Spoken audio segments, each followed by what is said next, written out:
Reka tubasuhuze nanone abakunzi b'igihe cy'ubuntu TV, abakunzi b'ubutumwa bwiza bivugirwa kuri ino televiziyo.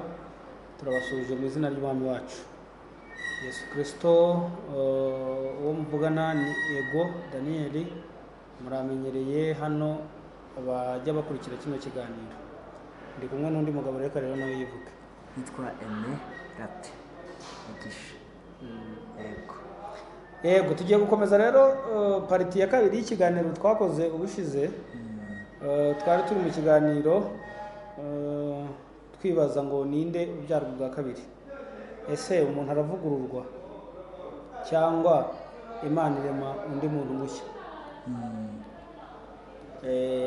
Twavuze ibintu byari biryoshye, nanjye byari byanryoheye, ukuntu Imana yaremye ikiremwa ikagihumekeramo ubugingo. Mu Kinyarwanda bavuga ubugingo buzima, ariko mu Cyongereza bavuga living soul. Ariho hazamo amarangamutima, ibitekerezo n'ibyiyumviro. Aho niho umuntu yahindukiye ibyo bintu nyine. Aho rero niho twari turi, nicyo gice cya mbere twari turiho dusobanura noneho umuntu icyo ari cyo. Nubwo turi bwongeye kubigarukaho gatoya dusobanura sero y'ijambo ry'Imana, cyangwa se bigendanye n'ijambo ry'Imana, umuntu ni iki. Twari twavuze ko umuntu yabyawe n'amazi, cyangwa se ari byo Bibiliya yita kuvuka bwa mbere, ari ryo vuko ryo mu mubiri. Hanyuma turi buvuge rero ku ivuko ryo mu mwuka. Ese umwuka noneho ni wa wundi w'ubuzima ivugurura? Ni wa wundi w'ubuzima ivugurura cyangwa hari ikindi? Aho rero niho turi buhere, ariko nagira ngo use n'uwongera wibutsa abantu umuntu dukoresheje ijambo ry'Imana, kugira ngo noneho duze gusoma, ikagomye dusoma ibyanditswe bibiri, kugira ngo noneho tuze guhera kuri ibi byanditswe. Abakorinto ba mbere igice cya 15 umurongo wa 45 kugeza ku wa 50 49. Umurongo wa 45 kugeza ku 49. Uko niko byanditswe ngo umuntu wa mbere ari we Adamu yabaye ubugingo buzima, na Adamu wa nyuma yabaye umwuka utanga ubugingo. Ariko umwuka si ubanza, ahubwo umubiri ni ubanza, agaheruka umwuka. Umuntu wa mbere yaturutse mu butaka ari uw'ubutaka, naho uwa kabiri yaturutse mu ijuru. Nk'uko ubutaka ari, niko n'ab'ubutaka bandi bari, kandi nk'uko uw'ijuru ari, niko n'ab'ijuru bandi bari. Kandi nk'uko twambaye ishusho y'uw'ubutaka, niko tuzambara ishusho y'uw'ijuru. Reka nsome hano no mu ijambo ry'Imana. Haravuga ngo niko ibyanditswe bivuga ngo umuntu wa mbere Adamu aba muzima, naho Adamu wa nyuma Kristo yabaye mwuka utanga ubugingo cyangwa se ubuzima. Ufite umubiri utangwa na mwuka si we wabanje. Ufite umubiri utangwa na mwuka si we wabanje, akakanda gakunda cyane. Ahubwo habanje ufite umubiri upfa. Haheruka ufite umubiri utangwa na mwuka. Adamu wa mbere yaremwe mu gitaka, agizwe n'igitaka, naho Adamu wa kabiri yavuye mu ijuru. Abafite imibiri ivanwa mu gitaka bateye nka wa mukurambere wabo wavanwa mu gitaka, naho abafite ubugingo bwo mu ijuru bateye nka wa muntu wavuye mu ijuru. Noneho rero nk'uko twagiranye isano na wa muntu w'igitaka, niko tuzagirana isano na wa muntu wo mu ijuru.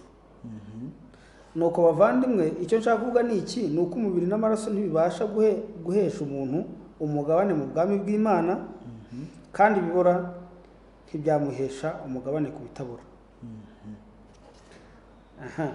Aha kantu numva kagiye kundyohera. Yohana, ubutumwa bwanditswe na Yohana igice cya 3, turasoma duhereye ku murongo wa mbere nyine tugeze ku wa 8. Soma ime. Hariho umuntu mu bafarisayo witwaga Nikodemu, umutware wo mu Bayuda. Uwo yasanze Yesu ari nijoro, aramubwira ati « Mwigisha, tuzi yuko uri umwigisha wavuye ku Mana, kuko ari ntawe ubasha gukora ibimenyetso ujya ukora keretse Imana iri kumwe nawe. Yesu aramusubiza ati, ni ukuri ndakubwira yuko umuntu utabyawe ubwa kabiri atabasha kubona ubwami bw'Imana. Nikodemo aramubaza ati, mbese umuntu yabasha ate kubyarwa akuze? Yakongera agasubira mu nda ya nyina akabyarwa? Yesu aramusubiza ati, ni ukuri ndakubwira yuko umuntu utabyawe n'amazi n'umwuka atabasha kwinjira mu bwami bw'Imana. Ikibyarwa n'umubiri nacyo ni umubiri, ikibyarwa n'umwuka nacyo ni umwuka. Bitangazwa nuko nkubwiye yuko bibakwiriye kubyarwa ubwa kabiri. Umuyaga uhuha aho ushaka, ukumva guhuha kwawo.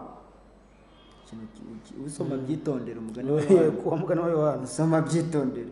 Umuyaga uhuha aho ushaka, ukumva guhuha kwawo, ariko ntumenya aho uva cyangwa aho ujya.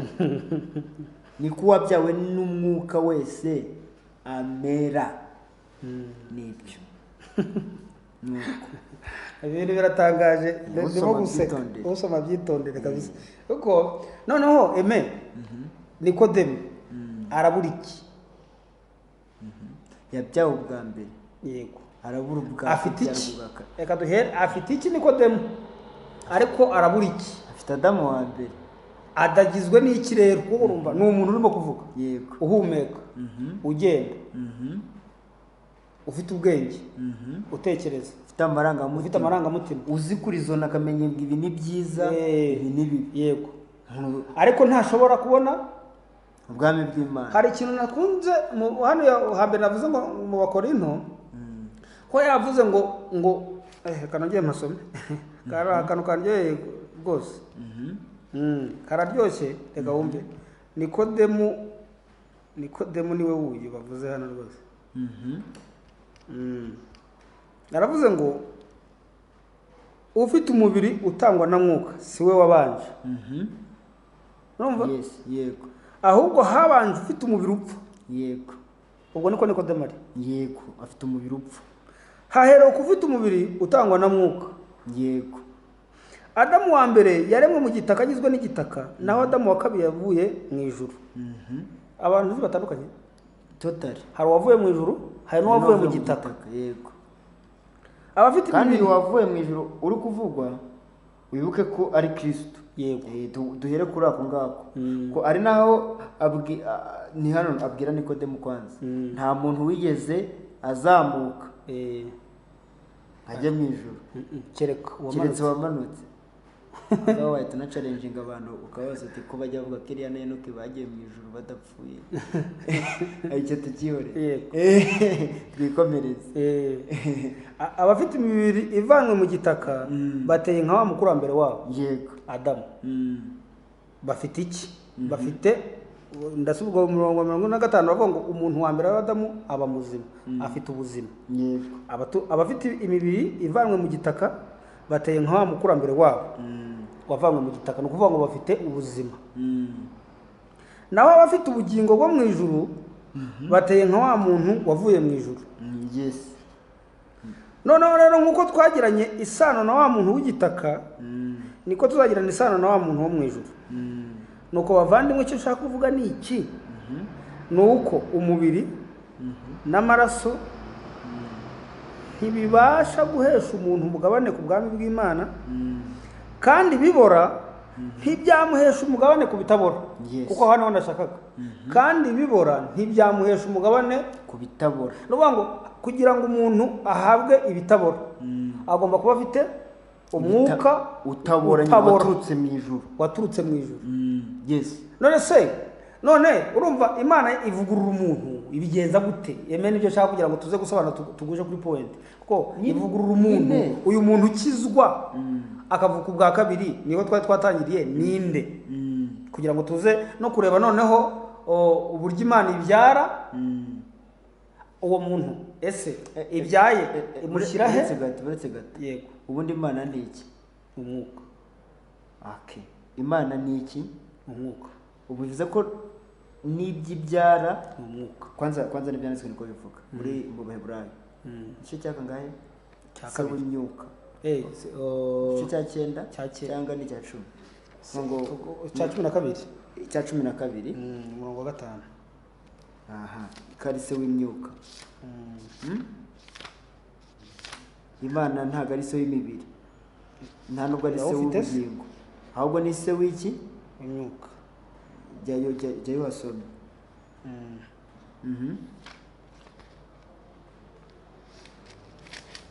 Imana ni umwuka, ntishobora no kubyara. Manuka hepfo ntabwo ari ku murongo wa 5, manuka hepfo ku murongo wa 9 nuvuga ngahe ni wa 9 numvaga rwose ari umurongo wa 9 ko dufite ba data batubyaye ku mubiri bakaduhana natwe tukabubaha, ntibikwiriye kurushaho cyane kugandukira se w'imyuka tugahoraho. Iri jambo se abafite Bibiliya nk'imfite barabona ko ari se byandikishije mu nyuguti nkuru, bivuga ko ni Imana bari kuvuga. Se w'imyuka, Imana ntabwo ari se w'imibiri, ntabwo ari se w'ubugingo, ahubwo ni se w'imyuka, sibyo? Bivuga ko Imana nimba ibyara umwuka, sibyo? ni wowe uvuye no mu ijuru ariko ni nabyo nuza avuga ati, ni nabyo nuza avuze abwiye Nikodemo. Yesu abwiye Nikodemo ati utabyawe n'umwuka, bayane magambo utabyawe n'Imana, bayane magambo muri wowe hatajemo ikiremwa gishya cy'umwuka, undi mwuka. ushobora sibyo se? Undi mwuka mushya. Ubundi ubuhanuzi buvuga gute? ese yarasanga wowe reka duhere ku buhanuzi ukuntu buvuga. Bavuga ngo nzabakuramo umutima w'ibuye, nzabaha umwuka mushya. Urumva? Ntabwo ivugurura umwuka wari ufite, urumva, ahubwo iguha umwuka mushya. Ese ariko ubundi umuntu yari afite uwuhe mwuka? Erega umwuka si twabivuze ubushize, si twasanze ko umwuka yari afite ari igiti cy'ubwenge bumenyesha icyiza n'ikibi, ari shitani himself. Ariyo mpamvu Yesu abwira Petero akavuga ngo subira inyuma yanjye Satani, kuko umwuka afite mu wa Satani. Erega ntabwo umuntu agira umwuka we ku giti cye gutya ngo avuge ngo ngiye mfite akuka kanjye wenda gafite ukuntu gakora. Cyeka n'abari oxygen. Oya. Igira hino bivuge cyane. Umwuka usubira. Igira hino bivuge cyane bigere kuri mikro. Urumva umwuka usubira ku Mana yawutanze. Impamvu ugenda nuko aba ari umutirano cyangwa ari umuzana. Nyamara aho ujya niho kwa nyirawo. Yes. Uruvuga ngo bivuze ngo umuntu ubwe ntago agira kuka ke. Urumva? Siko se ndamutse bivuga niko najya ngo nagure kubyumva. Oya cyane ndimo gutekereza kereka yiremye. Reka mwereke. Urabona hari Apollo afite ukuntu ashushanya umuntu w'umubiri n'umuntu w'umwuka. Mu Batesalonike 5:5 umurongo 23. Umubiri, umwuka n'ubugingo birarinda. Sibyo? Bibiliya ikagaragaza ko ibintu byose dufite bifatika bifite ibidafatika byabyo. Uzarebe mu mubiri ubwabyo naho tugira umubiri inyama, sibyo? Tukagira umwuka ari wo oxygen, tukagira n'ubugingo bw'inyama buba mu maraso. Siko Bibiliya ivuga ko ubugingo bw'izi nyama buba mu maraso. Ariko noneho umuntu w'imbere nawe akagira ubugingo bwe bwabo twabonye bwitwa so amarangamutima, ubushake, akagira n'umwuka. Urabona ntabwo oxygen, tujye tureba ibintu byo mu mubiri bitwigisha byo mu mwuka. Oxygen ntabwo iteye mu muntu, ahubwo umuntu we ayikomora mu kirere, muri nature, mu kirere. Ukoresha mu kirere kugira ngo byumvikane ko ari hejuru. No mu mwuka niko bimeze. Umuntu twabonye ko umuntu Bibiliya iravuga ngo yaramuremye imuhumekera mwuka ubugingo ahinduka a living soul, ahinduka ubugingo buzima. Definition y'umuntu n'ubugingo buzima. Noneho rero kugira ngo umwuka w'umuntu w'imbere w'ubugingo buzima kugira ngo uboneke uturuka nawo mu kirere cyo mu mwuka. Ariko niyo mpamvu wavuye mu ijuru. Niko Pawulo yavuze. Niyo mpamvu Pawulo yavuze. Niyo mpamvu Pawulo yavuze ngo umuntu waturutse mu ijuru, ngo umwuka we waturutse mu ijuru. Bivuze ko umwuka w'umuntu wacu w'imbere cyangwa se umwuka w'umuntu wacu w'ukuri, ntabwo umuntu wacu w'ukuri afite akuka ke wenda urabona no mu buzima busanzwe ntabwo body ntabwo igira umwuka wayo si byo se ndetse mu mubiri tugira umwuka wacu no ahubwo umwuka tuwukoresha mu mubiri tuwukomora hanze ukaza muri twe ahubwo burya twe tugira undi mwuka ahubwo twe iyo umwuka uje tujemo dusohora tube tubyore urumva noneho rero ni nako biri mu buzima mu by'Imana si byo se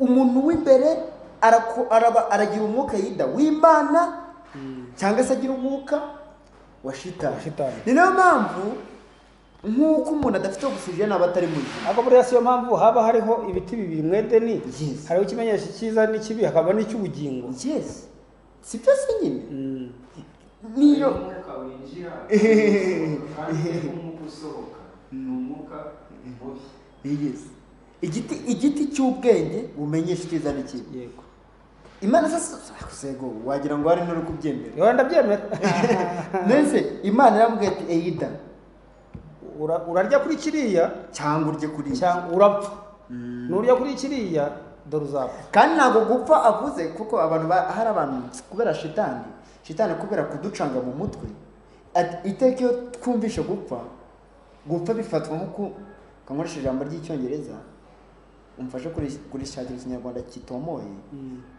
to disappear nimba turabyita wenda turabyita kubura se kubura reka nkoresha ijambo no gutandukana nibyo gupfa nyine noneho rero ariko mu myumvire y'abantu gupfa ni to disappear ni ukubura ni ukutagaragara ni ukuva mu isi biboneye ni ukutagaragara ni to disappear kubura rero urumva Imana imubwiye umuntu ngo uzarya ku giti cy'ubwenge bumenyesha icyiza n'ikibi urumva iyo tubwiye umuntu ngo Imana ibimubwiye ngo azapfa kandi tuvuga ko icyo giti cy'ubwenge bumenyesha icyiza n'ikibi ari umwuka wa shitani tuvuga ati none se katigeze apfa reka ku Mana gupfa si icyo ku Mana gupfa ni ukutarya ku giti cy'ubugingo cy'ubuzima nyine si byose yego kuko kutarya kuri Yesu kandi ari we mwuka utanga ubugingo nuvuga ngo nyine ubupfuye iyo udafite umwuka utanga ubugingo uba upfuye jya uvuga ubuzima hari kugira ngo iyo udafite umwuka utanga ubuzima gupfa ni ukutagira ubuzima si byo se noneho ntufite umwuka utanga ubuzima ubwo urapfuye ye ati none ko hari ko mpari ko mbona ngende abanyarwanda bandi bavuga ngo napfushije mpagaritse Imana yapfushije ihagaritse yego Imana yapfushije ihagaritse abantu bo bakomeje kuba ariko Imana ivuga ati nta karembe soma muri Yesaya ivuga ati nta muzima guhera mu bworo bw'ikirenge kugera ku musatsi nta hazima hahari ngo nta hazima hahari noneho ukira kuri imvugo y'umwuka ikaze Emilio uze kumva imvugo y'umwuka iri hano hantu muri Yesaya ariko wenda meze nk'uyobye gato ko turagaruka umve ukuntu imvugo y'umwuka buryo itandukanye n'imvugo y'umubiri Imana iraza ikavuga ngo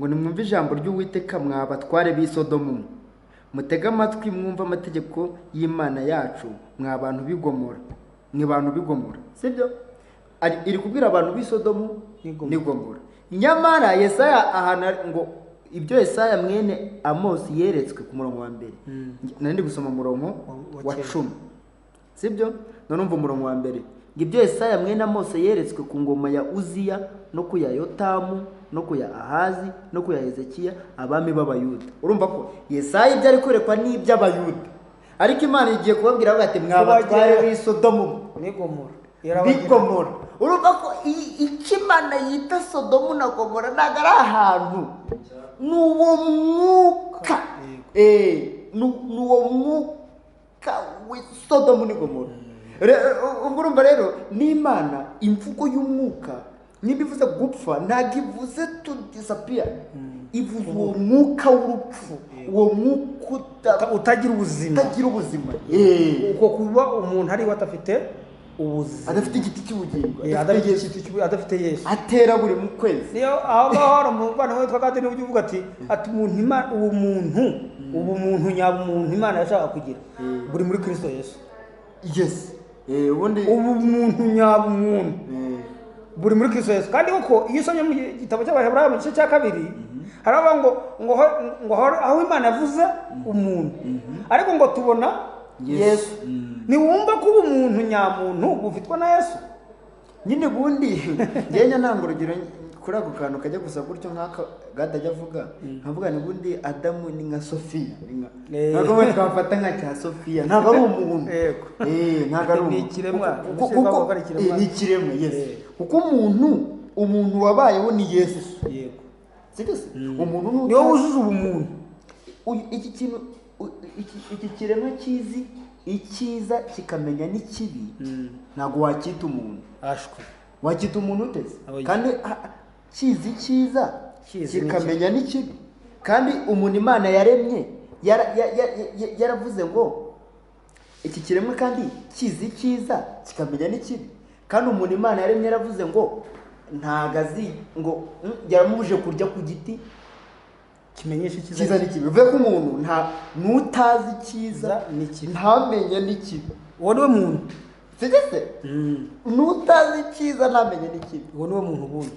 kandi ibyo bifitwa Yesu wenyine kuko nta cyiza cya muntu n'ikibi cya muntu kimubamo. niyita umuntu ingurube biraba ari byo nubwo umuntu yakumva atukanye ariko araba ari ingurube. nigeze wambwira uriya mutipe Yesu yaratukanaga ngo yifate ngo avuge umwami ngo ni ingunzu ngo avuge ngo umubwire iyo ngunzu umubwire iriya ngunzu hoya ntabwo yamututse rero ukuntu bajya bavuga ngo Kisinga aratukana uriya Ezira Mpyisi bate bwa bicucu baze kudututse nti muri bicucu ntabwo mbatutse Yesu nawe rero abona uri ingunzu uri ingunzu kuko wabona kuri ingunzu urabona nka Paul akavuga ati timumugirire zambwa ababona ari imbwa da ababona ari imbwa da. urumva rero icyo dushaka kuvuga turimo gusobanura umuntu nyamuntu. ubundi umuntu nyamuntu nyine nk'uko twari tubivuze ubumuntu nyabumuntu buri muri Kristo Yesu. urumva umuntu utari muri Kristo Yesu ntabwo umuntu nyabumuntu afite. ntabwo ari umuntu kuko Adamu n'ubundi ni izina risobanura umuntu sibyo iryo jambo Adamu risobanura umuntu. umuntu rero wangiritse cyangwa se wafashe imyumvire ya Satani aricyo giti kimenyesha icyiza n'ikibi kuko nibyo bigize umuntu ni icyiza n'ikibi. uwo rero si umuntu. umuntu n'udafite icyiza kuko burya Adamu atari yarya ku giti kimenyesha icyiza n'ikibi iyo yarya ku giti cy'ubugingo yari kuba afite ubumuntu. yego yari kuba ari umuntu wuzuye. wenda twirinda gusipoza ibintu bitabaye ariko reka tumere nk'abasipoje dusipoze ko Adamu yanze kurya ku giti kimenyesha icyiza n'ikibi. nicyo twavuze ubushize turavuga tuti nta nubwo Yesu yari akenewe kubera ko Adamu yakoze icyaha kuko kiriya giti cy'ubwenge kimenyesha icyiza n'ikibi turabizi ko ari Yesu sibyo se ariko ubundi kwanza reka tureke no guhera mu gice cya 2 dore no mu gice cya 1 mu gitekerezo cy'Imana nuko Imana yaremye umuntu mu ishusho Abakolosayi igice cya 1:13 Kristo niwe shusho y'Imana itaboneka ngo umuntu akeneye Yesu atarakora n'icyaha se kugira ngo yuzure abumuntu ukaba ari mu ishusho y'Imana kugira ngo agire umwuka utanga ubuzima. urumva ni umuntu muzima ariko si umwuka ufite ubuzima. yego wabyumvise akeneye Yesu rero kugira ngo ahinduke umwuka ufite ubuzima. kugira ngo ahinduke umuntu muzima kugira ngo uwo mwuka umuhe ubuzima. reka mbonye urugero rworoshye dukoze telefone ariko iragomba guhora iri connecte kuri sharijeri kugira ngo ikomeze ikore cyangwa iriya desktop iriya desktop ntabwo ishobora gukora reka nkore if and only if ari ijambo bakoresha mu mibare ngo if and only nta jambo ndarikunda cyane ngo sinzi ukuntu mu Kinyarwanda barivuga ngo keretse gusa icometse ku muriro. ni desktop pe itacometse ku muriro si twavuga ngo ngiriya wenda ngo tuvuge ngo ngiriya ngo wenda ngo ibaye igare oya sigari ni desktop ariko iragomba gukora ari uko icometse ku muriro. n'umuntu rero niko Imana yamuremye ntago agomba kuba hadacometse kuri Yesu kugira ngo agire ubumuntu, kugira ngo abe ari umuntu nyawe Imana yaremye. Rero urambuze Yesu ati ishami ntacyo mubasha gukora mutamfite ni njye giti namwe muri iki muri amashami ntimubasha kubaho mutagize nta nubwo ishami ryakwera ridacometse ritari ku giti. noneho rero ngo rero hagira umuntu uzavuga ngo ishami rirahari ariko rifite kuko Yesu niwe mwuka. Yego, Yesu si Imana. Imana twabonye ko ari umwuka. Siwumva ko umuntu ahari ariko ndabikora gute? Iki ni igiti, sibyo? Iki ni igiti, noneho iri ni ishami, kandi iki giti tubonye ko ari Yesu, ari umwuka. Ari we Yesu. Ubona ko hari ishami gutya ricometse ku mwuka, sibyo? None se umuntu wazavuga ngo iri shami rifite igiti ukwacyo yaba afite ubuhe bwenge? Yaba bikomoye. Uyu ni umwuka, iri ni ishami ricometse ari ryo ku mwuka, ari ryo njye. Umuntu rero acometse kuri uyu mwuka wera ari wowe Yesu. Rero wenda nyuma akaza kuzacomerwa wenda ku wundi mwuka twakwita nk'uw'umukara kugira ngo n'ubundi rikomeze kwera imbuto z'umukara. Sibyo se? Kugira ngo umuntu abyarire Imana umusaruro arabacometse ku mwuka wayo ari wo Yesu, ari nawo mwuka wera. Cyangwa se noneho aza gucomeka ku wundi mwuka abyarire Satani umusaruro. Rero umuntu ntago afite akuka ke. Kuvuga ubwa kabiri rero ni iki? Sibyo? Reka nkoresheje telefone yawe ariko ntabwo gutera ikibazo kuba ndayitirira Satani. Sibyo se? Nishaka bari Satani. Urumva uyu mwuka twawise wa mwuka wa mbere aricyo giti cya mbere kwa Satani, sibyo? Kuvuga ubwa kabiri rero ni iki? Iri shami riracomokoka ricomekwe noneho kuri cya giti cyitwa Kristo. Aribyo Pawulo yandikira Abaroma mu gice cy'icyenda. Akababwira ngo muri amashami y'ingurukira yatewe ku muzabibu. Urumva twari abasatani wa mugani wa muririmbyi, turamwimura Imana ducomeka ku Mana. Umva ko Pawulo yandika ku Baroma mu gice cya 9. Turasoma no mu gice cya 7 cyangwa se bavuga iby'umugabo kuko ntabwo washobora kuba umugabo wa kabiri wa mbere atarapfa. Niyo mu mategeko ariko niko bivugwa, niko byemewe. Na Yesu yari yaravuze yuko ibyo twabisoma ahantu henshi. Yego. Abaroma igice cya 10 ahubwo.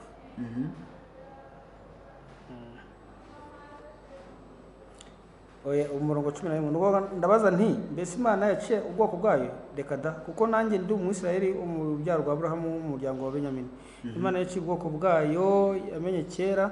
Ntimuzi ibyo yanditse bivuga kuri Elisa mbese ko mpabuze nahavuga ngo iki mbwira ukuntu handitse aho gucomokoka ku muzabibu ingurukira, ahantu handitse ingurukira. Si mu Baroma se mu gice cya 11? Igice cya 11 niho 11 ndabona arimo gusoma mirongo 17. Ariko niba amashami yarahwanyuwe nawe uri umunzenze wo ku gasozi ukaba waratewe nk'ingurukira hagati y'amashami ugasangira nayo amakakama y'igiti cya Elayo. Urumva nibyo warimo gushushanya nyine. Umuntu ucometse kuri Satani. Yes. Uyu mugabo aragomba gupfa. Yego. Utego ku kindi giti. Yesu yavuze ara muri Matayo 19 akavuga ati arimo avuga ibyishingirwa. Urumva? Rega abantu nabivuga no mu Baroma igice cya 7. Amasomo yose no mu Bakorinto ba mbere. Abango mbese bene data muza amategeko, ntimuzi ko amategeko atwara umugabo gusa akiriho. Nicyo gituma amategeko ahambira umugore ku mugabo we akiriho. Ariko iyo umugabo amaze gupfa umugore aba ahambuwe ku mategeko y'umugabo we. Nuko rero nicyo gituma iyo umugabo we akiriho niba abaye uwundi mugabo yitwa umusambanyi. Ariko iyo umugabo we apfuye ntaba agitegeko n'aya mategeko. Nicyo gituma ataba umusambanyikazi naho yacyurwa n'undi mugabo. Nuko rero bene data niko namwe mwapfuye ku mategeko kugira umubiri wa Kristo, kugira ngo mubone uko muba wundi ari we wa wundi wazutse mubone no kwerera Imana imbuto. urumva rero hari umugabo wa mbere watwaraga umuntu Yego. ari we twise kamere cyangwa se satani kuko cyangwa kamere uhanye n'amategeko cyangwa se amategeko kuko kamere ni irindi zina rya satani. Yego. wenda hari igihe ushobora kubwira umuntu ibintu akagira ubwoba ariko kamere ni irindi zina rya satani. urumva nimba wari utwawe na kamere cyangwa se na shitani ari wo mwuka witwa umwuka wa ari wo w'ikiza n'ikibi, ari nawo bita ngo umwuka w'umuntu. yego, bamwe bawita umwuka w'umuntu. umwuka w'umuntu usa si kamere, kamere nyine naca y'umuntu. uwo mwuka w'umuntu ari wo wa shitani, ari wo kamere, nimba ari wo wari utwaye umuntu, Bibiliya iravuze ngo ntago ashobora gutwarwa n'undi, yakwitwa umusambanyi. niyo mpamvu Imana yongera ikabwira n'abantu bakijijwe ati mwabasambanyi mwe basubiye hehe? muri kamere. Abagalatiya bajya mu mategeko, bamara kujya mu mategeko reba Hezekiya hajyaniye kwa Hoseya, kuko abantu banjye bakabije ubusambanyi ariko kureka Uwiteka. uvuga ngo uwagiye nanone Yakobo mwabasambanyi namwe basambanyikazi, ntimuzi ko kwigira inshuti y'iby'isi ari kwanga n'Imana. ugiye ku wundi mugabo uri umusambanyi, sibyo se? none ibyanditswe biravuze ngo uwa mbere arapfa, ariko meze nk'uwihariye ijambo. oya vuga nta kibazo. uwa mbere nyine arapfa, aribyo twaturimo dusoma, akavaho kugira ngo tuba undi mugabo. Yes. icyo nicyo bita kuvuga ubwa kabiri. si ukuvugurura uwa mbere, ni ugupfa k'uwa mbere no kuremwa k'uwa kabiri. kuko uyu wa mbere twibuke ikintu gikomeye cyane, ni umwuka w'ikiza n'ikibi, ari wo giti yariyeho bikaba ari byo bimubeshaho, ari byo byitwa kamere. yego, aribwo bwenge bwa muntu busanzwe.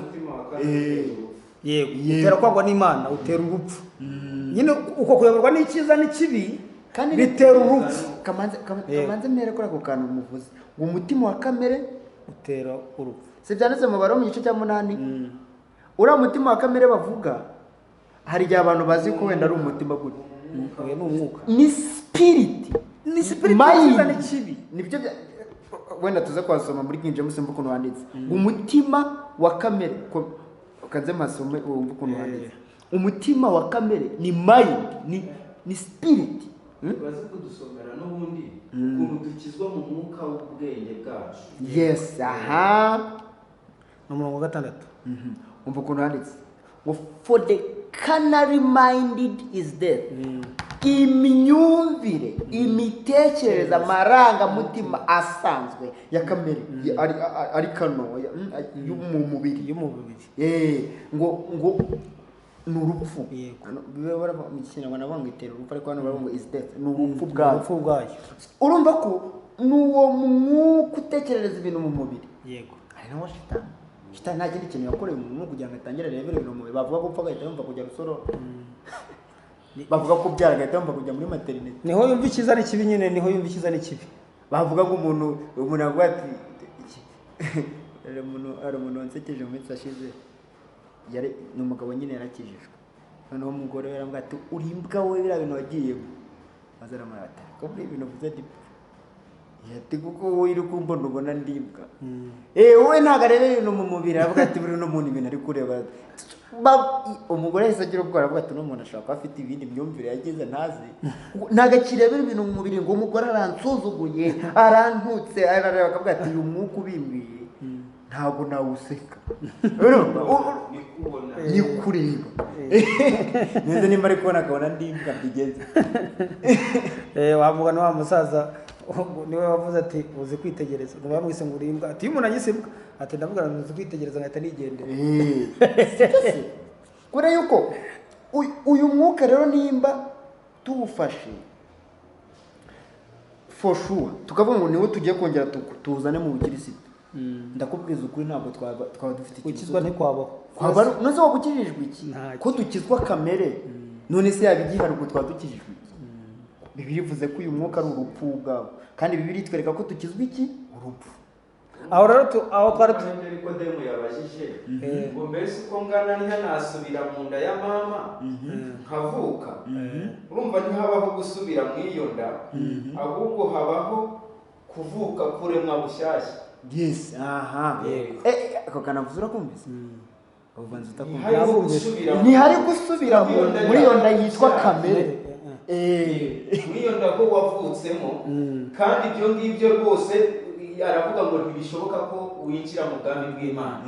Noneho kugira ngo winjire mu bwami bw'Imana ni uko ubyarwa n'undi mwuka, kuko n'ubundi usubiye muri yanda uzi icyo Nikodemo yari aricyo. noneho icyo Nikodemo aricyo kirasigara hariya, noneho ahubwo uwo mwuka umubyaye niwo winjira mu bwami bw'Imana. Njyewe iyo ndimo gusoma kino gice cya 3 cya Yohana nibaza, urumva Nikodemo yari umwigisha w'abantu, sibyo? Noneho araje abaza Yesu ngo tuzi yuko uri umwigisha waturutse ku Mana, kuko ntawe ujya ushobora gukora ibyo ukora. Nawe Yesu aho kumusubiza ati yego naturutse ku Mana, aramubwiye ati ntabwo bishoboka, nubwo ubivuze ntabwo bishoboka kubizi utaravutse ubwa kabiri. Uravuze ngo navuye ku Mana, ako ntabyo uzi, urabeshya kuko ibyo bintu ntushobora kubimenya utaravutse utabyawe n'umwuka ngo uhishurirwe uwo ndiwe. Hari ikintu mu ishuri bita gukopera. Iyo mwarimu akosora umuntu wakopeye aravivura, nyamara iyo uriya muntu wakopeye umushyize kuri taburo gusobanura ibisubizo bye usanga nta kintu kimurimo. Nikodemo nawe umwuka w'ubushitani wari umukopeje, ariko nyamara ubuzima bw'ibintu avuze nta birimo. Yesu nimo kumubwira ati icyo uvuga ni ukuri, ariko nyamara ntacyo uzi ibyo uvuga. Mbese yari abiguyeho, kuko urumva wagira ngo Yesu yarayobeje ikiganiro, wagira ngo Yesu yarayobeje ikiganiro, akavuga ati se ni ukuri urumva ni ukuri. Tekereza ariko ugiye kubaza umuntu ati twebwe tuzi ko uri umwigisha waturutse ku Mana, kandi nta ibimenyetso ukora rwose, ubona ngo ati none urashaka iki? Ati ni ukuri kandi impamvu Yesu akoresha ni ukuri urabizi yuko abantu barahira ababaruta, birahira ababaruta, ariko Imana yo kuko idafite uyiruta abayiburayi yirahira ukuri, ni ukuri cyangwa se ndirahiye cyangwa ngo ni ukuri nta kindi yawe iyo kuri nyine bati ni ukuri kandi turavuga ngo ni ukuri kw'Imana, bati ni ukuri ndirahiye. Irahira iravuga iti utavutse ubwa kabiri ntabwo ashobora kubona ubwami bw'Imana, kuko umuntu utabyawe n'umwuka ntashobora kumenya Yesu icyo ari cyo. Ntibibaho. Oya, urabizi na Yesu yabwiye Petero, cyagiye Petero amubwiye turi Kristo umwana w'Imana, agati ibyo bintu ntabwo ari wowe, ibyo bintu si inyama n'amaraso bibikubwiye. Noneho rero ikikwereka urugamba, urabona ko Petero hariya yari ataragera kuri apoje Imana imushaka. Yego, apoje ubwo ndavuga ko ari ugasongera Imana imushaka, kuko mu kanya yishurwaga n'umwuka, mu kanya agahishurwa n'amarangamutima. Byagiye akajya kukunuza agakurikira Yesu, akaba ari guhishurirwa n'umwuka, yagera mu hagati agahita amwihakana agahita agwa mu mazi. Urumva icyo Imana yashakaga rero ni uko agera kuri apoje, handi Ezekiel avuga ati amazi nakurengera amutware, ariyo yonyine amutware. Aribyo Yesu yavuze ngo nyine uwabyawe n'umwuka niko uwabyawe navuze ngo umuntu bisoma abyitonde, kubera yuko iyo reka nguhe ingenzi impamvu abantu benshi bakunda kwanga inyigisho ivuga gutya ko tubyarwa n'Imana bundi bushya. Urumva akaba ari drivinga ubuzima bwacu, itwara ubuzima bwacu, amarangamutima yacu, ubushake bwacu, ibitekerezo byacu n'umubiri wacu, itaza kwivanga na wa mwuka twari dufite. Siko ni ibintu bitumvikana. Imana yaza kwivanga na Satani. Iki kintu byabyara abamowabu kazi, bya bintu by'abamowabu babana basambanye na se. Urumva siko ibyo binateye ubwoba, ariko wenda tubyihoreye. Impamvu abantu babigiraho ubwoba dere niyi, baravuga bati ese uyu muntu uri kwigishira ibintu ubu ntashaka kwerekana yuko aba bantu byitwa ko babyawe n'umwuka gusa bazaba hari nk'abantu b'ibyigenge, uzi impamvu uwo muntu umva rero uwo muntu aba atari yasobanukirwa imbaraga z'Imana icyo ari cyo. niyo mpamvu navuze ngo usoma agira ute abyitonde kuko gutwarwa ni ikintu umuntu buri munsi yanga agashaka gushyira mu ruhare rwe. Uzabirebe umuntu buri munsi yanga gutwarwa kubera ko afite Imana impungenge. Imana ariyo yamuyobya, afitiye Imana impungenge. Ako kantu ati Imana ishobora kunyobya. Urumva aba yifitiye impungenge. ejo umuntu ambaje ikibazo. Iyo ni kamere rero. Ejo umuntu ambaje ikibazo wenda mbona no kukimusubiza wenda mu buryo Imana yamfasha kumusubiza, ariko Imana niyo yakimusubiza neza mu mutima. Ibi bituba tuvuga ntabwo twabyigisha umuntu. Ibyanditswe bivuga ngo ntawe uzigisha undi ngo menye Uwiteka. Umuntu agusharinga ibyazi bigatuma Imana ikwigisha, ariko burya sinjye wakwigisha. Urumva urabona ibintu tubera ubati umuntu w'umwuka ntagira icyiza n'ikibi. Narambaje ati se umuntu udafite icyiza n'ikibi aba hati ubwo se aba afite iki? Namwana aba afite Imana nyine, aba afite urukundo. Oya ni Imana. Kuko ni Imana. Urashyugumbwa. Urumva Yesu. Reka tumwegere. Kuki nyine urumuka?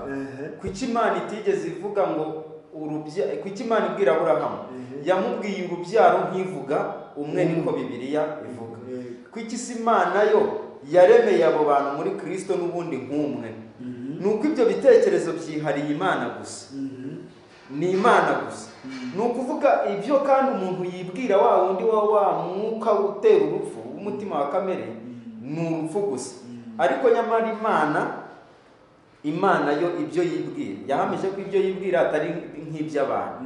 Niyo mpamvu kugutekereza kwihariye Imana, guhindura nyine iyo myumvire ni iby'Imana. Niyo mpamvu n'umuntu ubirabutse ababyawe ni Imana, kandi urwo n'ubundi rugakomeza kuba rwa rubyaro, ahubwo akaba yunzwe nk'uko mwabivuze, akabacometswe kuri cya giti. Ariko muzi iyo Yesu avuga ngo sinkora ibyo nshaka,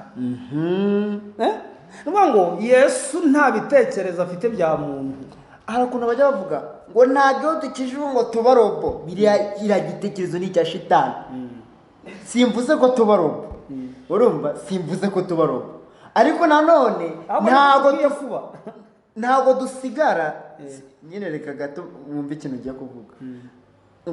Ngo ntabwo tuba turi robo, ngo natwe tugifite rizonoma yacu, ngo mukuki mushaka kutwereka ko hari ngo tudafite gutekereza. Ibyo bintu byo ngo ufite gutekereza k'umuntu. Njyewe simbihakanye ko umuntu ashobora kuba afite gutekereza ko, kubera yuko umuntu ukijijwe aka kanya ngo tubivuga cy'uru ruhinja ashobora no kuza aka kanya akijijwe uyu munsi rwose yari umuntu usambanye, ejo agasubira gusambana. Yakijijwe ari umwana w'Imana umutagatifu umuziranenge udafite icyaha. Oya ni imbere y'abandi bakijijwe. Umuntu wakijijwe nawe avuga ati nubwo yasambanye uriya ni umutagatifu ngenda bizi. Ibyo ngibyo ntabwo tubihakanye. Rero kuba wenda uwo muntu agifite rizonoma ye, Bibiliya ivuga yuko ari uwa kamere, ari umwana, sibyo? Twebwe rero tubwiriza ntabwo tubwiririza mu bwana, tunabwiriza n'ibyo tubwiririzaho, kuko uwo tubwiriza ni Kristo. Rero tubwiririza muri apoje ya Kristo. None kuki utekereza yuko uwo muntu ukiri umwana waracyafite nyine rezonoma ze, amarangamutima ye n'ubushake bwe, ariko Imana ikiri kuvuga no kuvuga ngo ahinduke mushya mu mwuka w'ubwenge bwe, mu bitekerezo agire noneho gutekereza kwa Kristo. None Bibiliya ivuga ikiravuga ngo twebwe dufite gutekereza kwa Kristo. None se ufite gutekereza kwa Kristo ugakora ibitandukanye n'ibya Kristo ute? Ahubwo ufite gutekereza kwawe. Ubundi ni nayo mpamvu Imana idushishikariza kugera ku kigero cya Kristo. Yes. No kugira ngo tudakomeza gutwarwa na kamere zacu, ahubwo dutwarwa n'icyiza n'ikibi. Ubwo yavuze kamere mwumva icyiza n'ikibi. Tudakomeza gutwarwa n'ibyiza n'ibibi byacu, ahubwo dutwarwe n'iby'Imana ishaka. Ariko kwa kundi kwa wa muyaga nyine uhuha ntabwo ubuzi yuva. Yego, nahuja. Iyo niyo mind, ubwo nibwo buzima bushya. Ariko reba this guy Paul.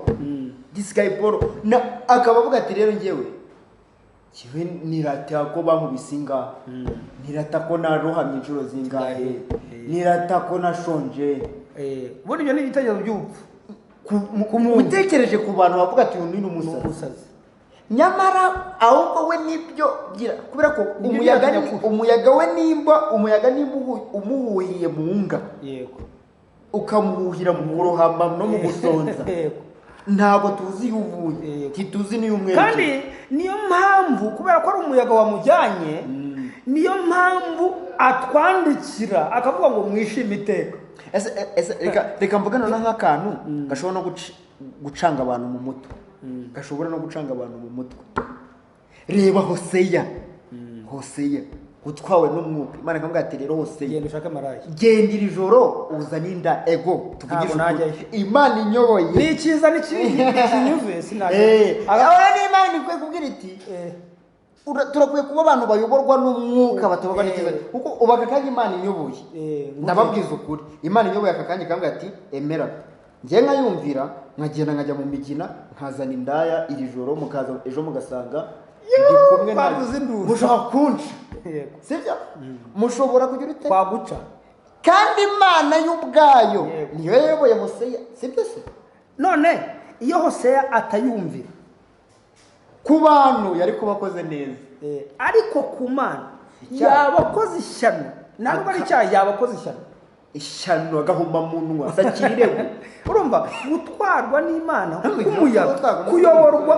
kujyanwa n'umuyaga urumva reba ishashi iri hasi umuyaga ugakubita uyijyanaho ushaka reba Ezekiyeli ukuntu yavuze amazi yageze ahantu noneho yanjyana aha habande zose urahari Mana nibyo wose wajyana aha I don't care urumva mu by'ukuri kubyarwa ubwa kabiri ni ukucomokorwa cyangwa se kwizera buriya tuvuga kwizera abantu bajya bagira ngo ni ibintu byoroheje buriya nzira irafunganye bita kwizera kuko kuyinyuramo ntabwo byoroshye kuko kubyemera ni Imana yonyine yabyemeza umuntu erega yego ni Imana niyo ikora umurimo yego kwizera uvuze ako kantu ngo abantu bagira ngo biroroshye iyo ubwiye umuntu ngo dukizwa no kwizera gusa aba yumva ari akantu gato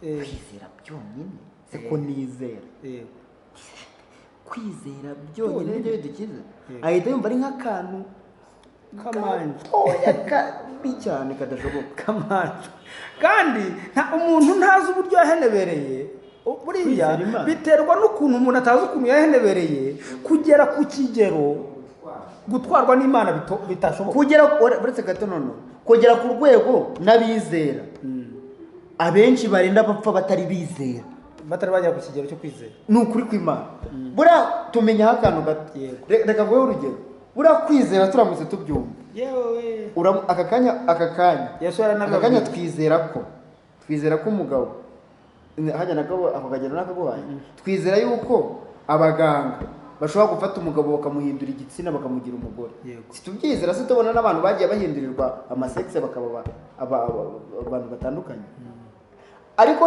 kugira ngo wiringire ko Imana ibyo bintu byo yabikora biragoye ndabeshye biragoye iki ni kikwereka repo yo kwizera Satani yaragiye aradutsikamira Yesu yaranababwiye abwira intumwa mwagira kwizera kungana n'akabuto ka sinapi ni akantu gato cyane mwabwira uyu musozi ngo vaho uri ujye gutura kandi la misozi abavuga hari igihe abantu bagira ngo wenda ni imisozi nko kuvuga za Mount Meru za Mount Kenya za Karisimbi niyo ngiyo ntayihakanye ariko birenze icyo kuko ibi bifatika bishushanya bidafatika mwakuraho iyo mitekerereze mwakuraho izo obstacle zose mubona mu nzira zanyu mu gitondo nimo nza hano nahuye n'abantu umusazi ari kubirukankana n'icyuma n'amabuye n'ibiki byose harimo n'abakirisitu ndayireba ndavuga ni kandi ubu baba bari n'abizera mwakuraho. ubonye abo bahuye na Yesu uwo musazi yari gutarambika ati duhuriye mwana w'Imana. None n'abantu bazi ko kwizera kugera kuri iki kigero. Erega niyo mpamvu Imana natwe itanadusaba kwizera. Reka tubwira ngo twebwe ahubwo dukizwa no kwizera kwa Yesu. Barabisomye ibintu cyangwa nurabisoma Abagalatiya igice cya 2. Ngenda soma muri King James ariko Abagalatiya igice cya 2 umurongo wa 20. Galatians Kia igice cya 2 umurongo wa 20. Umva ijambo rihari. I'm crucified with Christ. Nabambagwe na Kristo. Ariko Bibiliya ikinyarwanda bavuga ngo nabambagwe na Kristo. Hano bavuga ngo mbambanywe na Kristo. Kuko ntago Samoni wigeze atubwira ati iyo bakubajije ngo urakijijwe ntabwo uvuga ngo narakijijwe, wowe ati ndakijijwe uyu munsi. Na Paul ntago avuga ngo nabambanywe na Kristo. Iriya mvugo nayo ifite atsaka ibyo twazabyigaho gato. I'm crucified with Christ. Mbambanywe na Kristo. Right now ngiyewe mbambanywe na Kristo. Urumva? Nevertheless I live, ariko ndiho. Yet not I, ariko sinjye, but Christ lives in me. Ahubwo ni Kristo uri muri njye. And the life which I now live, ubuzima noneho mbaho uyu munsi, in the flesh, mu mubiri. I live by the faith of the Son of God. Mbubeshwaho no kwizera k'umwana w'Imana. Azaba ntago ari kwizera kwa Paul yizera Imana. Bera cyane ndavuga ngo mbibeshwaho no kwizera umwana w'Imana wanyitangiye. Mbibeshwaho no kwizera twebwe twakira Yesu. No, twebwe twakira Yesu kwizera yizeye Imana kukatubarwaho. Utatikitse ngo tubarwaho ibintu byose. Ntago uri ko byumva. Ndabyumva. Urabyumva. Ko reka ngwe urundi rugero. Cyakirema tubarwaho cyakirema bahagurukije ba Petero na Yohana. Cyakirema Bibiliya avuga ngo kwizera yizeye ngo niko kumuhagurukira. Ngo kandi kwizera ngahawe n'uwo. Urumva ko kwizera twizera Imana nako ni Yesu kuduha. So niyo mpamvu twebwe ni Imana nako. Ntabwo ari Yesu kuduha. Ahubwo aguha abandese. Ni Yesu gushyiraho azana ukwe kugakuraho ibyo kutizera. Hallelujah. Hakabaho uko kumwe. Hakabaho uko kwizera kumwe. Nuko Yesu kuza kubaho ariko kukubaka hehe. Kukaza kugakuraho inyubako yo kutizera hakajyaho inyubako y'uko kwizera kwa Yesu. Muyandi Yesu yubaka ahantu hari undi yari yubatse ariko abanje kumukuraho. Kumusenyera akamusezerera noneho nawe agashyiraho inyubako ye. Ubwo rero uretse ako kanavuze kanze mite nkakishingaho uti nukumusenyera akamusenda akamusezerera. Ubwo bite bikuraho ya myumvire y'abantu bajya gusenga bakirukana abadayimoni bamara duhambirije abadayimoni mukanyundi duhambirije abadayimoni mukanyundi duhambirije abadayimoni. Se ari abadayimoni nibo uhambiriza cyangwa nibo baguhambiriza aho duhambirije abadayimoni nyuma y'iminota 2 turabahambirije nyuma y'5 ugasanga ahubwo abadayimoni nibo bakurusha imbaraga. Nawe Yesu we arasenya akubika. Yeremiya suzo ko nahanura Yesu. Yeremiya igice cyane Yeremiya igice cyane avuga ngo yanshyiriye hejuru kurandura kurimbura gusenya kubika none nkubaka ibintu bishya. None saba avuga ko bavugurura ibintu bigiye. Umuntu wa kera ngo niwe wongera agakizwa. Uriya muntu ngo niwe ukizwa. Ahari batekeretse nimba uwo muntu umuvuga ari body. Uwo muntu uramutse umuvuze ukavuga ko ari body ari umubiri nyine gutya. Nimagarike byo ntabwo tubihakana. Mwuka w'igitize ikizane kino. Uvuze gutyo. Ahubwo icyo cyaka dusubiraho ngiki. Urumva mu kiganiro cyashize twavuze ukuntu Imana yaremwe ikiremwa gishobora gutwarwa n'Imana cyangwa Satani. Yego. Ari naho yahisemo kumvira Satani. Yego. Reka dufate wenda Imana iza kumucungura. Reka dufate inka. Noneho inka ishobora gutwarwa na satani cyangwa n'Imana. Ishobora kujya ku giti runaka cyangwa ikajya kuri runaka, noneho hitamo kurya iki ngiki. Kuvuga ngo iyo tuvuga rero uyu muntu, ntabwo tuvuga uyu muntu ibi bitekerezo byariye ku giti kimenyesha icyiza n'ikibi, ntabwo aribyo tuvuga ko byakizwa. Oya, ahubwo uyu muntu Imana yaremye nyine, uyu muntu Imana yaremye, wandi wavuze ngo niwe Adamu atari yajya ku giti basi, wenda nubwo yarakeneye Yesu, wenda reka tupfe kugenekereza ko aribo bari kwitwa umuntu, kuko umuntu nyamuntu ari muri Kristo Yesu, kuko ni umuntu niwe uba wuzuye utanga ubugingo. uriya yari umuntu ariko ukiri muri process utaruzuye. Yego. Noneho uyu mwuka utanga ubugingo ni uwo winjira muri uwo muntu agahinduka umuntu muzima. None akabubaye umuntu wuzuye wo muri Kristo Yesu Imana yashaka gukurema. Kuko icyo ni Imana yashaka gukora, ni uko imuha ubugingo buzima. Mu yandi magambo, abantu bajya bavuga ngo turi mu ishusho y'Imana, foshuwa birasibyo, kira ni ikinyuma. Kereka bari muri Yesu. Umuntu uri mu ishusho y'Imana nyine n'uri muri Yesu, nasi ishusho y'Imana kari Yesu uremye ngo ndemwe mu ishusho y'Imana. Uwaremwe mu ishusho y'Imana ni wa wundi uremerwe kuri guta. Yego. Muri Yesu. Sibese ni uremerwe niwe muntu kiraje uramurongo wa 26 mu gice cya mbere cy'Abakolosayi cyitangiriro cyitangiriro 26 uramurongo usohorera iguri gota. Yego. Mbere yuko gori gota iba ntabwo wagasohora, wakabaye warasohoye umunsi Adamu na Eva iyo banga kurya ku giti cy'ubwenge bakarya ku giti cy'ubugingo, kuko kira giti cy'ubugingo n'ubundi cyari Yesu, ni Golgota nyine. Wakabaye warasohoye urya munsi, kuko Adamu na Eva mbere yuko barya ku giti cy'ubugingo ntabwo bari mu ishusho y'Imana. Abantu bajya babimenya nyine umusaraba ni kira giti cy'ubugingo. Hasara ni kira giti cy'ubugingo, kuko niwo tugeraho, niwo umusaraba niwo tugeraho tugahabwa umwuka utanga ubugingo, tukavuka, tukabyarwa, tukabyara imana. Umugabo n'umugore niko yabaremye, Kristo n'itorero. Yego. Niko yabaremye. Nziko zibyanditswe bivuga ngo umugabo n'umugore niko yabaremye. Urumva rero Imana igambirira kurema. Urumva Imana igambirira kurema, yagambiriye kurema umuntu. Noneho shitani araza Imana itararema wa muntu. Shitani arema ikintu ahita cyita umuntu, akitirira ko ari cya kindi nyine Imana umuntu ucuramye, kandi Imana ntirarema.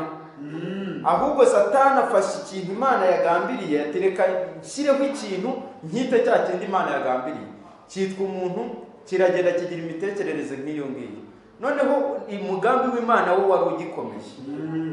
Noneho abantu Imana isohoje umugambi wayo bakomeza kwita cya kindi Satani yaremye, kuko Imana yagambiriye kurema umuntu mbere y'uko imurema Satani ari mu muntu. Satani nawe ari mu muntu. Umwuka nyine wa Satani bituma Imana igeze kuri plan yayo imaze kurema umuntu, abantu bavuga ati umuntu yararemwe turamubona, kandi nta uwo rero Satani yaremye niwe ukomeza kugenda. Nta muntu wari umurimo. Nta muntu wari umurimo. Reka mvuge noneho nk'umusazi. Reka mvuge nk'umusazi, ari igihe umuntu acecekaga, reka mvuge nk'umusazi uyu munsi. Adamu niyo adakora icyaha Yesu yagombaga kuza, kuko ntabwo yari yuzuye. Ntabwo Imana yari yuzuye, ntabwo umugambi w'Imana wari waje. Ntabwo Adamu yari yuzuye, ntabwo yari yakaba umuntu, ntabwo yari yakaba umuntu. Yesu adafite umwuka utanga ubugingo. Turavuga gute kiriya giti cy'ubugingo? Reka ntiyari kukirya inkota zitari zatambika, ntibishoboka. Reka ye muri gora ijambo ry'Imana mu Efeso mu gice cya mbere umurongo wa 5 rivuga ngo Imana yamutanze isi itararema. Imana itari yaremye. Petero avuga ngo iki? Yari yaramutanze. Petero avuga ngo iki? Petero aravuga ngo kuko mwacungujwe amaraso y'igiciro cyinshi, urumva, atari nk'ay'intama cyangwa ibiki, ahubwo n'ay'umwana w'Imana wataguhereye kera no kukuremwa ku isi itararemwa. igitekerezo cy'Imana cyari cyose. Baba we rero ntago uwo muntu wivanze na Satani ari we wongera kuza akaba umuntu w'Imana. Icyakora hari icyo nshobora kwemera kuri iyo teori. Uramutse uvuze ko uwo muntu uri kuvuga ari inyama n'amaraso, buryo umubiri, ngo ntabwo twongera tugenda ngo nimba tuvutse ubwa kabiri ngo wenda ngo tugende nk'izi nyama, ngo wenda wari mugufi ngo yiyongereho cyangwa wari muremure ngo agire, no, ibyo ntawe biba. ariko mu mwuka w'ubwenge bwacu tuba bashya turemwa bushya. uri kuvuga nyine uri kuvuga uko wabaye, nayo mpamvu bitumvikana ku bataraba gutyo. urumva rero bushya. urumva rero mu by'ukuri nta vugurura ribaho. rero ahari ibi bifatwa nk'isezerano rishya n'isezerano rya kera. urumva bifatwa nk'ibintu byo muri Bibiliya, biri aho byo mu gitabo cyo muri Bibiliya, ariko mu kuri isezerano rishya n'isezerano rya kera ni umuntu wa kera n'umuntu mushya. none se isezerano rishya ni irya kera ryavuguruwe, byanditswe biravuga ngo iyo ribasha kwinonosora ntihari gukenera irishya. ariko ntibivuze ngo ni rishya, bivuze ko yashayishije irya mbere. none rero bifatwa nk'aho isezerano rishya wenda ari ibintu bihora udinze hano. urumva oyateka umuntu mushya n'umuntu wa kera aho turebe twebwe isezerano rishya n'isezerano rya kera ni oyata. isezerano rishya nicyo ni umuntu wa Adamu wa mbere, Adamu wa nyuma, umuntu wa kera, umuntu mushya. Kandi ko Pawulo yandika ngo twarindwaga dutegereje. Yes. Urumva bwa mbere twatwarwa n'amategeko. Yes. Kuko Kristo yatari yazi. Yego. Dutegereje. Ariko ngo igihe yazi ntitwaba tukitwarwa nayo. Impamvu ni iyihe? Nuko utwarwa nayo nyine yapfuye. Bivuze ko tutanzwe ngo amategeko ngatwara ngibizani n'ibiki.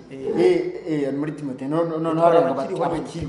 None se umuntu yapfuye abatsindishirijwe ibyaha. Kandi amategeko ni ay'abanyabyaha. None se umuntu wapfuye nese niwo arongera asakazuka. Biriya myumvire iriho ko hari agenda akaremwamo nk'agatama. Ibyo byaba ari reincarnation. Urumva Pawulo yandikira Abagalatiya yavuze ko ubundi ibyo bintu bitagira n'isano. Ibyo byaba ari reincarnation. Pawulo yandikira Abagalatiya yavuze ko ubwo buntu n'amategeko cyangwa se iryo sezerano rya kera n'irishyashya bitagira n'isano. Ntawo. Aho mu bugingo bwacu turimo kuvuga mu buryo bw'umwuka nyine. Mu bugingo bwacu kubera ibitekerezo mind n'amarangamutima yacu, uwo mwuka wabyishe. Yes. Uwo mwuka wa Satani w'ikiza n'ikibi warabyishe birahenebera. Nuvuga ngo rero ahangaha niho ijambo ry'Imana ririmo kuzura. Ariko ubu ukuntu umwuka wa shitani wishe ibintu byose kugeza naho n'abakirisitu. Mfite hari igipangu mbamo. Urumva once nari nicaranye n'umukobwa wo muri icyo gipangu turi kuganira, yambwiye ati ndashaka kujya nsobanurira ibintu byitwa umusaraba mwigwa numvuga ni biki.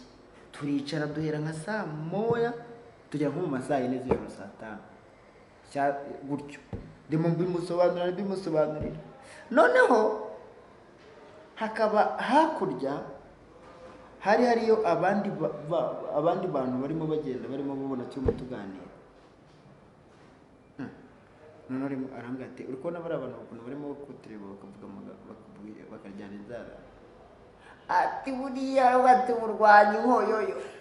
Ndavuga nariko Shitani yishe imitekerereze y'abantu uretse udashobora kubona abantu babiri bari kumwe bibitsina bitandukanye ngo bwata abakirisitu mwebera sibyo se ubona mu madini bebe bavuga ati ntuzajya gusura umuhungu utari kumwe n'undi, kubera ko umubuza arabizi ko atabishobora kujya umubuza arabizi ko ati ngiyewe ndabizi ko rwose sinaba. Urumva n'undi nawe kubera iki imyumvire n'imitekerereze Satani yaragiye arayica. Yego, ariko ubugingo nyine aho naho tuvuga ubugingo amarangamutima y'imviro ibitekerezo niho aho rero niho kugira ku rwego yego buretse gato kugira ku rwego umuntu w'umusore wenda ukiri na muto ashobora kubwira umugore kandi bose bitwa ko bakijijwe ati ndagukunda, umugore agahita agira ubwoba bati n'umuntu bimeze bite, kandi yirwa avuga ngo urukundo rw'Imana iki nicyo kizababwira ko muri abigishwa bagenda uko mugize ute. Ariko Iburayi n'abatakijwe barabivuga, umuntu Iburayi bahora babwirana ngo ndagukunda. bari abatipe kubera babayeho ubuzima bw'ubukirisitu igihe kinini byaragiye bigira aho biba umuco nyine bikaba umuco ariko nk'iyo natwe bw'ubukirisitu reka biracyari ibintu by'inzaduka uvuga ubukirisitu ukavuga ati ye baba ibyo bimuzanye n'ibyaha urumva mu by'ukuri iyo kubera ubugingo bwacu ari wo amarangamutima ari byo bitekerezo byacu ariho kamere ikorera ariho kamere iyo tuvuga kamere ko dufite kamere abantu abizera bagifite kamere bagitwarwa na kamere tuba tuvuga aho mu bugingo bwabo mu bitekerezo byabo mu marangamutima yabo aho rero niho hangiritse harapfa reka nkunganiraho gato noneho mu befeso umwanditsi w'abefeso niwe wavuze ngo muhinduke bashya mu mwuka w'ubwenge bwanyu kuvuga ngo uyu mwuka wo kwizera ijambo ry'Imana ugenda uhindura ibitekerezo byacu amarangamutima yacu imyumvire yacu uburyo turezona uburyo dutekereza bigenda bihinduka bitewe n'iki ijambo ry'Imana riravuga ngo nimumenye ukuri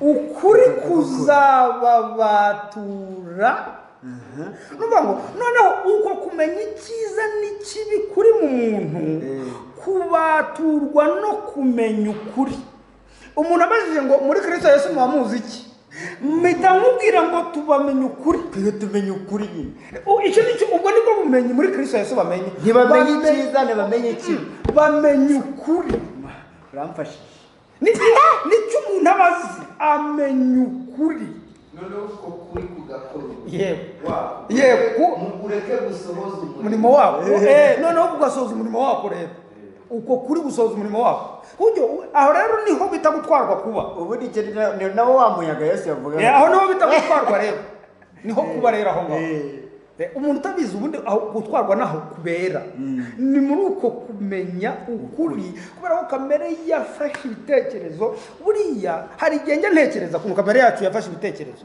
urabona saa sita mfite ibyo kurya sibyo ariko ndatekereza n'ibyejo bundi urumva ahantu nangiritse kugera ndimo ndiganyira ibyejo bundi hari abantu bafite amafaranga barya bicaye bikarangira ubuzima bwabo bukarangirana ariko arimo arimagina n'ubuzima mu myaka 50 wabyumvise yarangiritse bavuze twubaka n'amazu ya beto yego yarangiritse mu bitekerezo bye ku buryo nta nubwo yaguhaho yego ko Yesu nta nubwo yaguhaho kubera twarangiritse icyo satani yadukoreye yangije ubuzima bwacu by'imitekerereze amarangamutima ku buryo no guseka kwacu kwangiritse for sure mama nagiye bita banseka mbabaye yego banseka mbabaye sekarije urumva aho niho bita kamere yatwaye niho kumenya ukuri rero aho niho kwezwa kuri kare nahoze ntekereza kuri icyo kintu uvuze ya jambo rivuga ngo ugurije umukene abahaye Imana uhaye umukene birakina n'abantu bagurije ariko ubundi bavuga ngo uhaye umukene abagurije Imana uhaye umukene abahaye Imana yego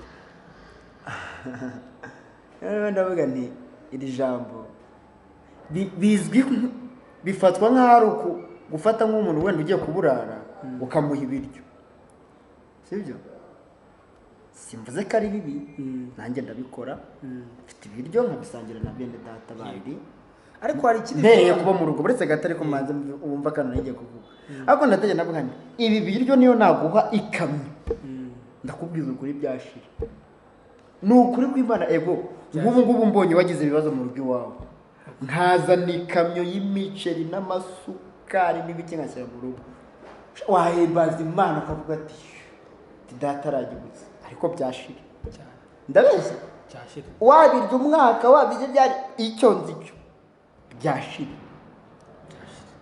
kandi ibintu Imana itanga ni ibintu bidahira ngo umugisha w'Imana ntiwongeraho umubabaro.